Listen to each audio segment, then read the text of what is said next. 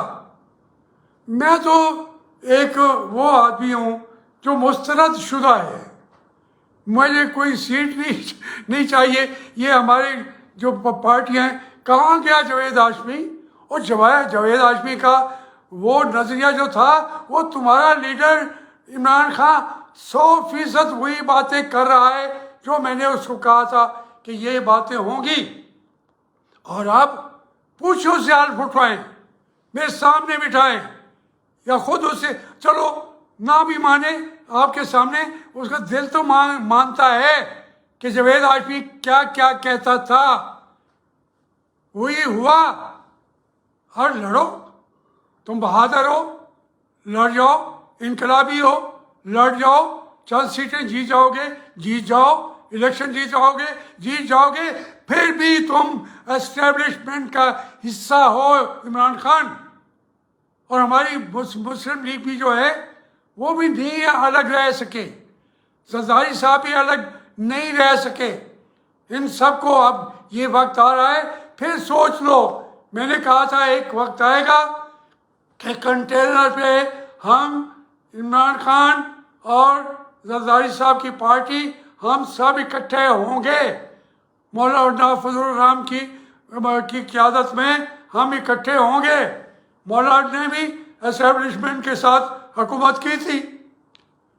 میرا تو وہ گھر ہے, مولانا فضل الرحمان کا گھر میرا گھر ہے. پوچھنے وہ بھی مجھے نہیں آیا کہ تمہاری طبیعت کیسی ہے, نہ اسد آیا ہے, تو مجھے پرواہ نہیں. اب میں اپنی بیماری کو لے کے مجھے وہ پوچھے وہی نہیں پوچھنا چاہیے. میں کون ہوں, میں کیا ہوں؟ ہاں میں ہوں. 73 کانسٹیٹیوشن کو بھٹو صاحب نے عملی طور پر نہیں لگایا تھا, انہوں نے ایمرجنسی لگا دی تھی. لیکن یہ حقیقت ہے کہ وہ ڈاکیومنٹ جو ہے اس کے اوپر ملک کھڑا رہ سکتا ہے. بنگالیوں کو تو نکال کے پھینک دیا آپ نے گڑھے کے اندر, وہ گڑھے سے کھڑے ہو کے اور یہ سریا تک جا پہنچے ہیں بنگالی. لیکن آپ لوگوں نے جو کچھ کیا ہے وہ ہمارے جرنیلوں نے کیا ہے, کسی اور نے نہیں کیا. ہم تو انہی کے پیداوار ہیں سارے کے سارے. میاں نواز شریف ہو بے شک, میاں زرداری صاحب ہو بے شک, اس میں عمران خان ہو بے شک, مولانا فضل الرحمان تھوڑا سا الگ ہیں, لیکن موقع پہ انہوں نے بھی 8 سال ان کا ساتھ دیا. کیوں دیا؟ اس وقت میں ان کو کہتا تھا کہ آپ ہی ڈٹ سکتے ہیں, آپ ہی لڑ سکتے ہیں, آپ ہی کی پارٹی جو ہے اینٹی اسٹیبلشمنٹ کا بوجھ اتار کے پھینک سکتی ہے, جیلیں آپ کاٹ سکتے ہیں. آپ کے آبائی یہ سیاست ہے, آپ کے تمام دینی مدارس جو ہیں وہ اسٹیبلشمنٹ کے غلام تو نہیں ہیں. تو یہ آؤ یہ کہتا ہے ہم کوئی غلام تو نہیں ہیں امریکہ کے. امریکہ کو دبا کرو, ایک ہی نعرہ لگاؤ مل کے کہ ہم اپنے فوجیوں کے غلام نہیں ہیں, ہم اسٹیبلشمنٹ کے غلام نہیں ہیں. عمران خان یہ نعرہ لگاؤ, یہ بھی لگائیں, مل کے لگاؤ گے معیشت زندہ ہو جائے گی, پاکستان کو مانگنے کی ضرورت نہیں ہوگی. ہم اپنے بچوں کا روزگار کے لیے بہت کچھ کر سکتے ہیں, لیکن اگر ہم نے غلامی کا پٹا فوج کا گلے سے نہ اتارا تو یہ پاکستان کو ڈبو دیں گے. ہم پاکستان کے ڈبونے والوں کو بھی انشاءاللہ ہم ان کو ڈبو دیں گے, ان جرنیلوں کو, ان ججوں کو, ان پاکستان کے. YouTube پر گوگلی نیوز دیکھنے کے لیے youtube.com کی سرچ بار میں googly news T V type کریں. گوگلی نیوز کے پیج پر سرخ رنگ کے سبسکرپشن والے بٹن پر کلک کرنا نہ بھولیے. YouTube پیج پر اپلوڈ ہونے والی ویڈیوز سے باخبر رہنے کے لیے بیل آئیکن پر کلک کیجیے. آپ کو ہر نئی ویڈیو کے بارے میں نوٹیفیکیشن موصول ہو جائے گا.